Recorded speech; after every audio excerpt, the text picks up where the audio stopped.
Bonjour à tous, Erwan pour Imagineer System. Aujourd'hui dans cette vidéo, on va voir comment réaliser cet effet d'hologramme avec Mocha. Et Mocha va nous servir à faire le tracking 3D. Alors normalement, avec toutes les vidéos que je vous ai présentées précédemment, on a vu Mocha comme tracking planaire, donc il me permet de coller des éléments sur des murs, sur du sol, ou justement enlever des éléments par exemple. Ici, on va utiliser Mocha pour faire deux choses. Déjà, on va nettoyer cet iPad, vous voyez, avec cette feuille qui m'a permis d'enlever en fait les reflets. Et puis, on va demander à extraire le mouvement de caméra 3D en fait de cette vidéo pour pouvoir l'utiliser dans Fusion. Alors, je vais ici utiliser tout d'abord, on va se concentrer sur l'iPad. Donc, je vais tracer, vous voyez, un masque ici avec les contours. Donc, je vais pouvoir comme ça utiliser le tracking planaire pour suivre le mouvement de l'iPad. La surface de cette zone, je l'applique autour de la feuille bleue, vous voyez, comme ceci. Ça va être très important en fait cette surface parce que c'est elle qui va me donner en fait le plan pour mon objet 3D au-dessus de l'iPad. Donc au niveau des paramètres, je choisis perspective et je demande d'avoir une qualité optimum, donc 88% de pixels utilisés. Et puis je lance le tracking. Donc là, je pars de l'arrière vers l'avant, tout simplement. Donc voilà. Donc la magie de Mocha opère, c'est-à-dire que vous voyez, il suit complètement le track et l'iPad, donc avec la déformation en perspective, et on peut voir que la perspective correspond complètement à celle de l'iPad. Donc là-dessus, tout est bon. Donc ce premier track, en fait, je vais l'utiliser, je vais exporter les données de ce track, vous allez voir, pour pouvoir me faciliter la tâche tout à l'heure dans Fusion. Donc je vais sauver en fait ces coordonnées de tracking, donc de ma surface, donc ça va être 4 points de tracking que je vais sauvegarder. Et comme ça, je vais pouvoir les réutiliser dans Fusion pour enlever en fait cette feuille de papier tout simplement. Alors maintenant que j'ai traqué l'iPad, pour avoir un tracking 3D, il va me falloir en fait d'autres plans pour retrouver en fait l'effet de parallaxe de la caméra. Alors pour cela, je vais pouvoir traquer différents éléments dans ma scène. Donc là, par exemple, j'ai la boîte de Fusion 8 que je vais pouvoir sélectionner ici. Et je vais l'utiliser parce qu'elle est sur un autre plan. Vous voyez, elle est un peu plus bas. Elle est beaucoup plus à droite de la caméra. Donc ça va être très pratique pour l'effet de parallaxe, justement par rapport à la rotation de la caméra. Donc je vais pouvoir ici sélectionner mon élément, demander à traquer, comme ceci. Hop, voilà, je sélectionne là et je traque. Et là, je me rends compte en fait que j'ai pas validé perspective. Donc je reviens au début, je valide perspective en bas, vous voyez ici. Et puis je vais augmenter le pourcentage aussi de pixels utilisés pour être sûr que mon masque suit bien ou que la zone voilà, suit parfaitement. Et je relance le track tout simplement. Vous voyez, puis l'intérêt de Mocha ici, c'est même quand ça sort, vous voyez, de l'écran, le track continue et la zone est toujours bien située. Alors là, je vais choisir une troisième zone de l'autre côté. Je vais choisir la boîte, la première boîte de Digital Fusion, vous voyez ici. Je vais tracer une zone tout autour, voilà, une X-Spline. Voilà, je vais replacer un petit peu mes éléments pour avoir un peu plus de matière sur les côtés. Et donc là, du coup, j'ai un plan vertical avec deux plans horizontaux. Et donc, ça va me permettre de donner différentes informations de parallaxe. Donc, ça va être très important pour pouvoir extraire en fait le mouvement de caméra 3D grâce à Mocha. Donc maintenant, je lance l'analyse, vous voyez, hop, ça suit parfaitement. Voilà, comme cela. Et donc maintenant que j'ai mes trois plans ici avec les différentes informations de perspective et de position, je vais en fait aller dans l'onglet Camera Solve ici. Je vais monter un petit peu la barre ici parce que c'est un peu bas. Et je vais pouvoir sélectionner ici le bouton Solve en mode automatique, c'est-à-dire qu'il va rechercher une solution de caméra 3D, de trajectoire de caméra, à partir de mes trois éléments. Voilà, là il a trouvé en fait que la qualité est à 98%, donc on va dire que c'est presque parfait. Je vais pouvoir exporter ces informations de caméra. Alors j'ai différents moyens, je peux exporter vers After Effects, vers HitFilm, ou bien vers Nuke, ou bien je vais prendre moi ici le format FBX, parce que Fusion est capable d'importer les projets FBX, les animations FBX. Donc je vais pouvoir ici le sélectionner, l'exporter. Et puis maintenant, je vais aller directement dans Fusion. Et pour cela, je vais aller dans mon projet ici et je vais lancer en fait le projet Fusion que j'avais créé avec Mocha. Donc le tout premier setup de tracking en fait que j'avais exporté tout à l'heure.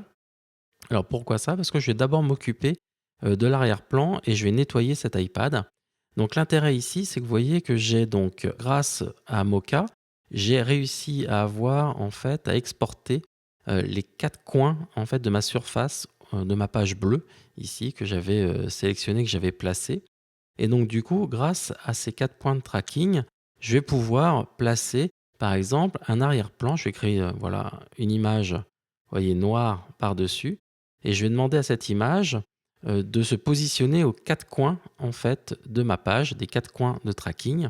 Donc pour cela, il suffit en fait de sélectionner le tracker et dans l'inspecteur ici, dans l'onglet Tools, je vais aller dans l'onglet Opérations et je vais dire que c'est un Corner Positioning. Voilà. Et donc du coup, automatiquement, il va placer les 4 coins de mon image aux 4 coins en fait de ma surface, tout simplement. Alors j'ai même la possibilité, parce que vous voyez, ma page n'était pas obligatoirement très plate ici. Donc si on regarde un petit peu la zone, donc on voit que ça suit plutôt bien. En fait, c'est comme un tracking 4 points tout simple. Et si je défais, vous voyez qu'on voit un petit peu sur les bords la page bleue. Donc ce qu'on peut faire ici, c'est qu'on va pouvoir sélectionner ici le tracker et jouer dans l'onglet tracker ici sur la position en fait de mes 4 points. Donc je vais pouvoir créer ce qu'on appelle des offsets, c'est-à-dire qu'on va pouvoir décaler la position des points pour recouvrir un petit peu, élargir un petit peu ma zone noire et donc ainsi pouvoir ici cacher complètement le bleu de la feuille ici. Donc maintenant, je vais pouvoir ici faire ça sur le dernier point. Voilà, vous voyez, donc j'ai un offset en X et en Y, donc de gauche vers droite et de haut vers le bas, tout simplement. Donc maintenant, j'ai ici mon élément noir qui recouvre ma page bleue.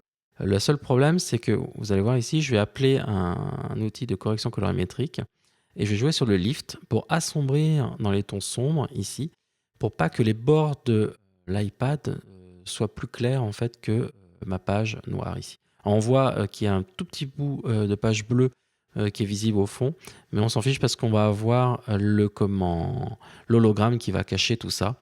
Donc on va pouvoir le sélectionner directement. Donc maintenant, là, je vais pouvoir réajuster ici la luminance. Je vais assombrir un petit peu l'arrière-plan parce qu'on va avoir cet effet de lumière provenant de l'hologramme. Donc on va essayer d'assombrir un petit peu. Et ce que je vais faire, c'est que je vais regrouper tout ça en un seul nœud, voilà, comme ceci, et je vais revenir dessus après. Donc là, ce que je vais faire maintenant, c'est importer la caméra 3D que j'ai exportée depuis Mocha. Donc c'est un fichier FBX. Donc ce qu'il faut garder, c'est l'animation, la caméra et les null objects. Alors je vais vous montrer ce que c'est les null objects. Voilà. Et donc on a donc une petite arborescence qui se crée automatiquement. Vous allez voir, c'est extrêmement simple. En fait, globalement, j'ai une caméra, vous voyez, qui l'a chargée. Et donc cette caméra, pour l'instant, il y a vous voyez, une trajectoire, mais avec le nœud transform, j'ai tous les points d'animation qui s'affichent. Donc là, j'ai cette animation de trajectoire, vous voyez, la courbe en fait de mon petit travelling ici, qui correspond au travelling à droite. Vous voyez, donc je vous ai mis ici à droite l'arrière-plan. Et donc on va pouvoir comparer, vous voyez, les deux mouvements. Et les deux mouvements concordent en fait entre cette caméra 3D et cet arrière-plan 2D en fait qui est juste une image. Et donc du coup, je travaille dans un espace 3D et vous voyez que j'ai un nœud qui s'appelle Point Cloud, un nuage de points. Et ce nuage de points en fait est basé en fait à partir des surfaces que j'ai traquées. Donc je vais les agrandir pour qu'on les voit un petit peu mieux parce que là c'est vraiment tout petit. Et vous voyez en fait que j'ai des groupes de 5 points. Alors 5 points c'est quoi? Ce sont les quatre coins en fait des surfaces que j'ai traquées avec le centre tout simplement. Donc je retrouve ici Digital Fusion, vous voyez la boîte. Au milieu j'ai un groupe de 5 qui correspond à l'iPad et à droite qui correspond à la boîte en fait de Fusion 8. Donc je vais pouvoir ici dire j'ai envie de placer mes éléments au-dessus de l'iPad. Donc grâce à ces null objects, je vais avoir la bonne position dans l'espace 3D parce que sans aucune référence dans l'espace 3D, c'est juste impossible de pouvoir placer bien son objet. Alors au niveau des objets, on a la possibilité de choisir différents types d'objets 3D. Moi j'ai un objet 3D qui est au format OBJ. Donc vous pouvez le prendre et le glisser, vous voyez, directement dans votre flow graph. Et donc là, voilà, il va apparaître comme ceci. Je vais pouvoir le charger dans le visualiseur. Et donc là, maintenant, si je mets la lumière et les ombres, vous voyez ici que j'ai donc l'interceptor en 3D ici, que je vais pouvoir utiliser et repositionner au-dessus de l'iPad. Mais avant cela, il va falloir que je le place par rapport à la caméra au bon endroit. Et donc pour cela, je vais pouvoir ici le mettre dans mon merge 3D, c'est-à-dire que je l'intègre dans mon environnement 3D où il y a ma caméra et mes points. Donc à partir de là, je vais pouvoir ici choisir, je vais me mettre en vue top. Alors la vue top permet d'avoir une vue du dessus, c'est-à-dire que je n'ai pas de déformation de perspective. Et donc je vais pouvoir ici, grâce à la vue de dessus, vous voyez, positionner très simplement le vaisseau ici au centre de l'iPad. Donc vous voyez, c'est le point qui est au milieu ici des 4 coins de l'iPad. Voilà, et je peux utiliser la vue front pour positionner au niveau de la hauteur, parce que au niveau de avec ma vue top, j'ai pu regarder par-dessus et le positionner au-dessus, mais après, il y a une question de hauteur. Donc là, je vais le positionner, vous voyez, au-dessus, un petit peu comme cela. Et puis après, je vais pouvoir le régler directement. Et là, je peux repasser dans la caméra de Mocha, vous voyez, pour revoir en fait l'animation avec le mouvement de caméra. Donc là, maintenant, j'ai ici mon élément qui est placé et il faudrait en fait que je puisse le visionner en fait avec l'image d'arrière-plan. Alors pour cela, il va falloir que je prenne un nœud qui s'appelle un rendu 3D, c'est-à-dire que je vais aplatir cet espace 3D dans un rendu 2D. Donc c'est pour ça que j'ai un nœud rendu et ça va être très pratique, vous allez voir après. Et ensuite, je vais mettre ce rendu 3D par-dessus ici mon image d'arrière-plan, donc le groupe que j'avais tout à l'heure utilisé. Et à partir de là, je vais pouvoir tout simplement ici sélectionner mon élément et on voit en fait qu'il n'est pas éclairé, parce qu'il n'y a pas de lumière par défaut dans mon environnement 3D. Donc ce que je vais faire, c'est que je vais aller chercher une lumière point, c'est-à-dire que ça va être une lumière locale. Ça va être très pratique justement pour l'effet d'hologramme. Donc je vais pouvoir ici sélectionner cette lumière et puis demander dans le paramètre de rendu d'afficher ici la lumière, voilà, dans le nœud rendu 3D, donc d'activer la lumière. On pourrait mettre par exemple dans ce nœud la profondeur de champ par exemple, ainsi de suite. Là, je vais juste repositionner et vous voyez l'intérêt, c'est qu'avec ma vue de gauche, je travaille dans l'espace 3D et la vue de droite, j'ai le résultat en fait dans ma vue 2D. Donc ça, c'est pratique, c'est mon résultat qui est à droite. Donc là, je vais pouvoir repositionner, vous voyez par exemple ici, je vais pouvoir le tourner un tout petit peu pour qu'il fasse face à la fin de la vidéo. Voilà, comme ceci. Et là, c'est pas trop mal, je pourrais peut-être l'incliner un petit peu. Non, c'est pas mal. Donc voilà, donc au niveau du rendu, j'ai tous mes éléments. Et au niveau de la lumière, là, l'éclairage n'est pas top parce que comme c'est un effet d'hologramme, la lumière doit arriver du dessous. Et donc, je vais pouvoir ici demander avec ma vue de dessus, dire, voilà, je vais mettre la lumière, vous voyez, au même niveau que mon vaisseau. Il va être un peu en dessous. Je vais le mettre juste un peu devant la lumière pour que ça éclaire bien devant, qu'on puisse voir quelque chose. Et la lumière, je vais demander à ce qu'elle soit bleue, tout simplement. Alors, vous pouvez mettre n'importe quelle couleur, bien sûr. Là, l'effet d'hologramme que j'ai choisi est bleu. Donc, je vais pouvoir choisir cette couleur. Et donc, maintenant, j'ai mon déplacement ici. Et ce qui est intéressant, c'est que, vous voyez, la caméra match complètement avec, le mouvement de la caméra correspond complètement avec celle de la vidéo. Donc ça, c'est très pratique. Et donc, je vais pouvoir repositionner un petit peu en arrière ici le vaisseau. Voilà, je vais pouvoir le caler, voilà, comme ceci. Donc là, on est pas mal au niveau de la position du vaisseau. Alors maintenant, ce qui va me rester à faire, c'est de faire cet effet un petit peu d'hologramme. Je vais doubler l'intensité de la lumière, voilà, pour que ce soit un petit peu plus péchu au niveau de la lumière. Voilà, ça c'est pas mal. On a un petit contre-jour avec l'aile droite, mais c'est bien. Voilà, comme ceci.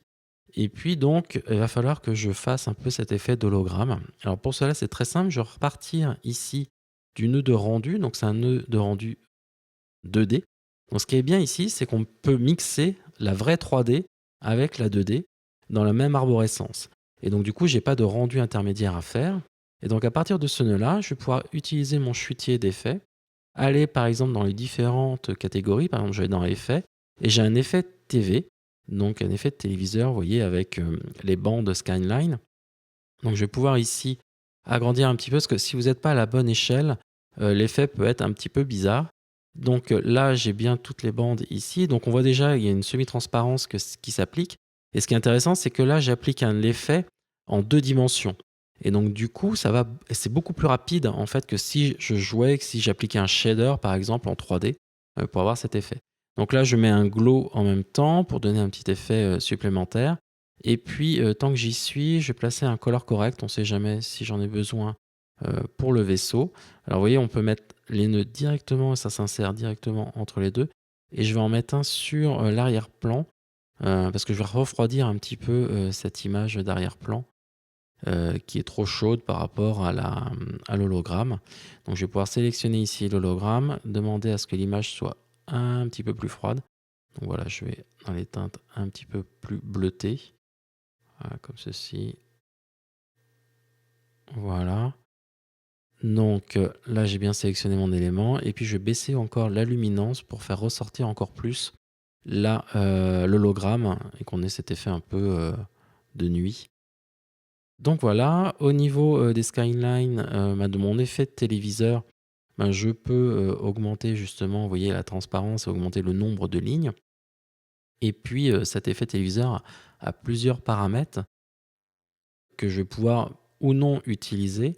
Donc vous allez pouvoir modifier par exemple ici l'amplitude qui va permettre de déformer un petit peu le vaisseau. Encore une fois, comme c'est un effet appliqué en 2D, parce qu'il y a mon nœud de rendu qui est présent juste avant, et bien, donc c'est très rapide à manipuler, d'où l'intérêt du flowgraph ici. Et donc je vais pouvoir par exemple jouer sur la fréquence du balayage. Il y a du noise par défaut, je vais l'enlever pour pas rajouter du noise sur la vidéo ici. Et puis par contre il y a le roll bar. Alors le roll bar c'est assez pratique parce que ça fait cet effet de bande soit noire, soit de lumière un peu plus intense qui se déplace. Donc pour cela il faut jouer sur l'offset, vous voyez ici. Donc là j'ai boosté un petit peu la barre, mais vous voyez que ça peut être une barre un peu plus sombre. Donc là je vais mettre un effet un peu plus lumineux et je vais diminuer sa taille. Et par contre, je vais animer cet effet, vous voyez, de déplacement de la barre. Donc pour cela, je me mets à la fin. Je fais un clic droit pour dire j'anime ce paramètre. Je vais mettre ici une valeur on va mettre 10. Et je vais aller au début et je vais mettre tout simplement -10. Je pense que ce ne sera pas trop rapide et on aura plusieurs balayages euh, réalisés avec ça. Voilà, en voilà un, voilà, comme ceci. Donc ça, c'est pas trop mal. Au niveau, qu'est-ce que je pourrais modifier? Il y a le glow. Donc le glow, je vais le booster un petit peu plus. Alors je vais pas trop abuser dessus pour pas que ce soit perdre en définition. Ça va juste donner un petit effet. Je vais peut-être le rebaisser un petit peu, sachant qu'après je vais rajouter un autre effet par-dessus. Donc là, voilà, on va dire que voilà, ça donne juste un petit effet de flou lumineux. Hop, comme ceci, voilà. Et puis, donc maintenant, là, je suis sur mon élément. Et ce que je vais faire là, maintenant, je vais vouloir homogénéiser, en fait, parce que là, on voit pas, en fait, que c'est un hologramme, on voit juste un objet par-dessus. Donc, je vais créer un petit effet très, très simplement. Alors, je pourrais utiliser des textures ou autres. Là, ce que je vais faire, je vais utiliser un background, donc une image de couleur. Cette image de couleur, je vais la placer ici. On va faire un merge, en fait, par-dessus mon image d'arrière-plan. Vous voyez ici, donc comme ça se crée automatiquement. Et au lieu que ce soit noir, je vais la mettre bleue. Donc je vais augmenter ici la luminosité et mettre un bleu, voilà, un petit peu quelconque. Je pourrais jouer après sur les valeurs dessus. Et à partir de là, je vais mettre un masque. Alors je vais réduire un petit peu, je vais démarrer à l'extérieur et je vais faire un masque en triangle pour faire comme s'il y avait une lumière de projection. Alors comme ça rend un petit peu moche, mais si je joue sur la position ici et le soft edge, voilà, ça va donner un petit effet volumétrique. Alors l'intérêt, c'est que c'est entièrement en 2D, vous voyez, c'est juste une image qui est floutée avec un masque. Et donc je vais pouvoir animer la position, voilà, pour que ça suive ici l'iPad. Donc là, j'anime juste ici l'élément, je recale un petit peu tout ça. Et donc ça va donner cet effet un petit peu de lumière qui provient un petit peu voilà, de l'iPad. Maintenant, il suffit juste de faire un nœud Save, c'est-à-dire que je vais pouvoir sauvegarder ici mon rendu. Donc je vais créer par exemple un fichier hologram.move. Et puis j'ai plusieurs formats, hein. Là, j'ai choisi un format QuickTime, tout simplement. On a différentes options. Ce que je vais faire aussi, c'est dans format choisir du ProRes 422. Voilà, et mettre à 25 images par seconde directement. Voilà, il suffit juste maintenant de cliquer sur Render, de dire que je vais rendre en pleine définition et toutes les images. Et donc là, on peut voir le rendu en fait de ma composition, tout simplement. Donc là, ce qui est intéressant, c'est qu'on voit que le mouvement de caméra calculé dans Mocha suit parfaitement le mouvement en fait de la vidéo. Et donc du coup, l'objet 3D est collé en fait sur l'iPad et on a toute la rotation, toute la déformation en perspective de cet objet. Voilà qui conclut en fait cette vidéo. J'espère que vous avez appris pas mal de choses et surtout montrer en fait que Mocha sert aussi pour le tracking 3D grâce à son tracking planaire et grâce au tracking de différents plans avec les informations de parallaxe. Mocha va beaucoup plus loin maintenant parce que Mocha VR est disponible maintenant depuis quelques semaines. Donc vous pouvez directement intégrer vos fichiers 360 degrés à l'intérieur de Mocha. À très bientôt pour une prochaine vidéo sur Mocha. Ciao ciao, bye bye.